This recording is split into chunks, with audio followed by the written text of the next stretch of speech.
Benjamin Sesko fechou com o Manchester United pelo valor de 85 milhões de euros, e que unindo as outras contratações parece que o clube está investindo pesado no ataque, e realmente está. Porém o perfil das contratações é um pouco diferente das últimas temporadas. O clube está apostando de forma inteligente e combinada, e parece que a diretoria está em sintonia com Ruben Amorim. O United está colocando na mesa mais de 200 milhões de euros para mudar o ataque, mas será que isso vai salvar o clube ou ele vai continuar sendo uma piada? Será que isso valerá a pena? Vamos analisar isso hoje. E para isso, vamos voltar para a temporada passada, para pegar um pouco de contexto do que precisa melhorar. O clube inicia a temporada 24-25 ainda com Ten Hag à frente da equipe, o que é uma escolha no mínimo questionável. A estreia na Premier League acaba assim, um 3-0 para o Liverpool, com 11 rodadas o clube estava despencando no meio da tabela e assim Ten Hag foi demitido. Para substituí-lo, a escolha parecia óbvia. Um cara que tinha reconstruído um time em uma escala menor, mas que já tinha conseguido até vencer o City na Champions. Estamos falando de Ruben Amorim. E a sua chegada de início pareceu interessante, teve uma mudança de postura, mas as peças em si não se encaixavam. E vamos levar em consideração que pro que ele pensa de futebol, os jogadores não funcionavam e no meio da temporada o United não trouxe ninguém. Só que de qualquer forma não justifica o desempenho do time, que foi muito ruim. O treinador mais rápido a perder 4 partidas na história do clube. O treinador com o pior início depois da era Ferguson. E o resultado final foi melancólico. O United terminou a Premier League na 15ª posição, perdeu a final da Liga Europa para o Tottenham, e pensando que estamos falando de um dos times mais vencedores da história do futebol, isso é no mínimo decepcionante. Pronto, falamos do desempenho de uma forma bem simples, mas agora vamos dar uma complicada. E para começar vamos falar do Esquadrão Bomba.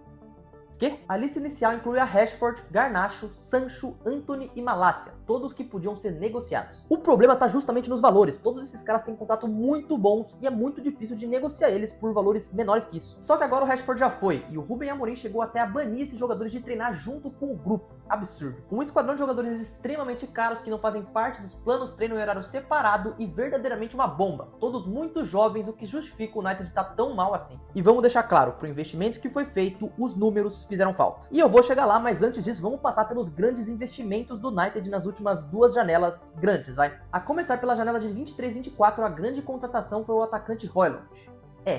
O Haaland de mentira. E assim, com todo respeito, é um jogador bem abaixo, tanto que nunca rendeu no United, e nessa temporada provavelmente vai ser mais um jogador acima dos 70 milhões de euros que vai ir direto pro banco de reserva. Na temporada passada o investimento foi em jogadores de defesa, e Ouro chega sendo muito concorrido além de Delight, ou seja, defensivamente o clube estava buscando um equilíbrio, mas ofensivamente não, já que a chegada do Zirkzee foi outro fracasso. Com isso, a conclusão é bem simples, o United entregou pro Ruben Amorim um elenco completamente desorganizado. É um treinador que tem como característica uma transição ofensiva rápida, e ele não tinha esses jogadores. O único do meio para frente que dava para dizer que valia a pena era o Bruno Fernandes, que até entregava bastante, mas vamos combinar que é muito pouco só ter um jogador. E o resultado? Fica claro, o United encerra a temporada com apenas 44 gols marcados, um dos piores ataques da Premier League. Combinado a isso, nenhum jogador ultrapassou a marca dos 8 gols. No futebol europeu, o gol custa muito caro. Além disso, a equipe tinha uma força aérea fraquíssima. Foram apenas 4 gols de cabeça na temporada, tornando o time cada vez mais previsível. Beleza, e qual seria a melhor alternativa para isso? Simples, comprar os caras que fazem gol e não importa o valor. O que pode parecer um movimento não muito planejado, mas até agora parece que não é o caso, porque tudo meio que se conecta. E a gente vai ver isso agora. Mas antes da gente passar pelas contratações, eu vou parar aqui para pedir para você deixar o seu like e se inscrever aqui no canal. Trago conteúdo de futebol toda semana por aqui. Se você estiver gostando desse, por favor, me dá uma chance. Voltando ao United, o clube já gastou mais de 200 milhões nessa janela, sendo 98% desse valor no setor ofensivo. A ideia foi trazer jogadores que já desempenham na Premier League e de forma coordenada. Uma coisa que o United ainda tem a seu favor é que, mesmo com todos os problemas que o time tem tido nos últimos anos, os jogadores ainda querem jogar lá, o que é muito importante. Então vamos começar a falar desses jogadores, porque eu já enrolei demais. Primeiro, Mbeumo. Na temporada passada formou no Brentford um dos ataques mais letais da Premier League, e isso jogando pelo Brentford. Na liga foram 20 gols, participações que chegam a 29 na temporada, o que chega até a ser maior que do ataque inteiro do United na última. Jogando primeiramente como um ponta direita, ele também colabora como um dos jogadores com mais cruzamentos certos em toda a Inglaterra, e tem como característica atacar o espaço, o que, combinando com o esquema de transição do Ruben Amorim, é algo que se encaixa, sendo pago por ele mais de 70 milhões de euros. Vamos lembrar que a equipe deve jogar num 3-4-3 ou uma variação do 3-5-1, então os atacantes não precisam estar totalmente abertos. E aí que entra o próximo nome da nossa lista, o Matheus Cunha. Pelo que a gente viu na temporada passada, foi um jogador que se encontrou cada vez mais jogando um passo atrás do gol e mais do lado esquerdo. Tanto que ele participa de 1/3 dos gols do Wolves e ele entrega uma característica diferente do Mbeumo. Se liga. Na tela, o mapa de ações do Matheus Cunha carregando a bola em seu pé, o que ele consegue fazer em alta velocidade. O único jogador que teve números maiores que ele nesse aspecto na última temporada foi o próprio Bruno Fernandes. Mas tá, no que isso ajuda? É fácil explicar porque o Wolves também jogava numa transição ofensiva rápida, então para se adaptar no United não vai ser uma coisa muito difícil. Além disso, tanto ele quanto o Mbeumo já jogavam na Premier League, então eles não precisam se adaptar à liga, o que é algo bem simples. Cunha custou pro United 62 milhões de libras, mas se formos traduzir para os seus números fica até mais barato. A temporada passada foi a melhor de sua carreira, com 23 participações em gols em 33 jogos, o que se for comparar ao ataque do United de novo, muito acima. Outro ponto importante é a finalização de fora da área, sendo o líder da Premier League com 5 gols, empatado também com o Bruno Fernandes. Ou seja, de um lado você tem o Mbeumo, do outro você tem o Matheus Cunha e na frente uma aposta que foi um pouco cara. Olha, vou ser sincero, essa contratação do Sesco pra frente foi sim muito boa, mas não é tão certa quanto as outras e eu vou te explicar o porquê. É sim um cara de muito potencial, a Europa já tá olhando pra ele, tanto que o United brigou com o Newcastle e ele escolheu ir pro United, só que se a gente for olhar as estatísticas,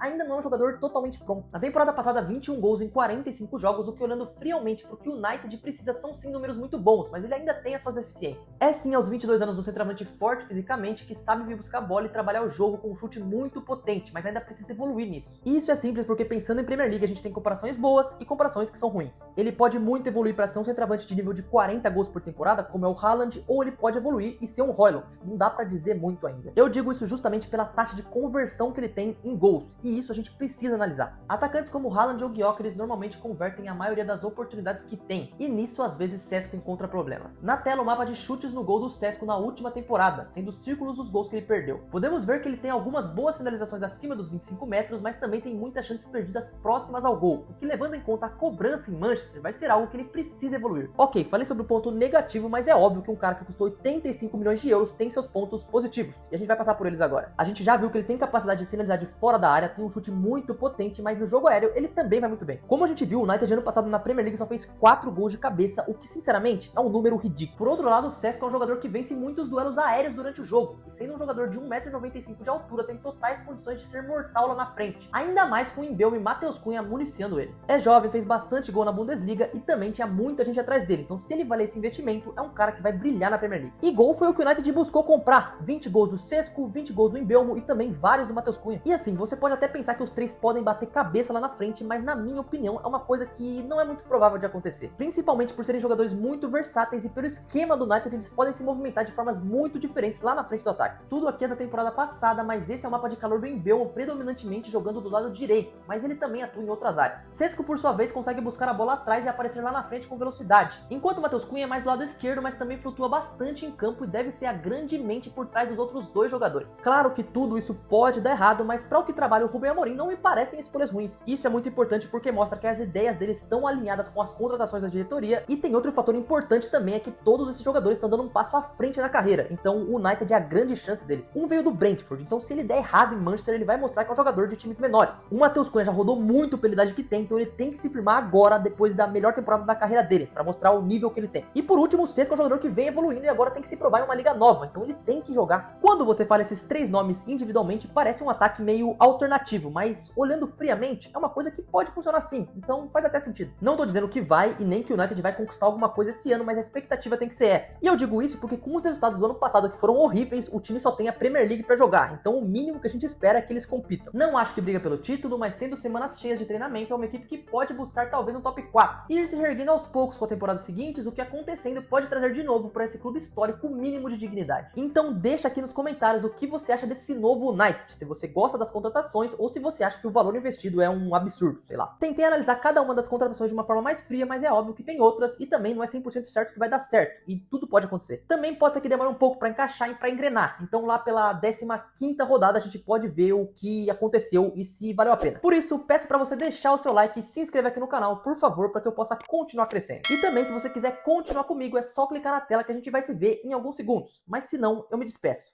Grande abraço, valeu, é nóis.